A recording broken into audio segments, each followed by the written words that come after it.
Welcome to the Slop Temple. We pray this video helps.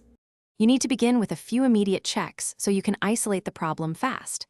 First, make sure the headphones have charge and are paired to the exact device you are using.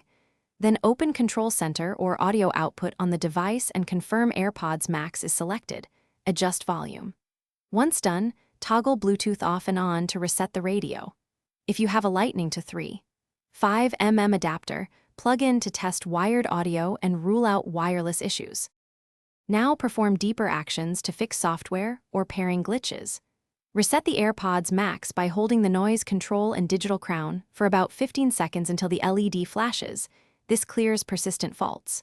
On your phone or computer, forget the device and repair to create a fresh connection.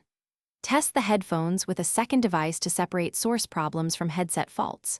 While you wait, update iOS or Mac OS so firmware can install, and verify the audio balance slider in accessibility is centered. Complete the process by checking hardware and escalation steps. Inspect and reseat ear cushions and the Lightning port to ensure no loose contacts. Debris can block audio. Try a wired connection to a known good source. If sound appears wired but not wireless, it confirms Bluetooth or firmware issues. If none of this works, contact Apple support or an authorized service provider for diagnostics or repair. One key tip: before service, test with a friend's device to confirm the problem follows the headphones, not your phone.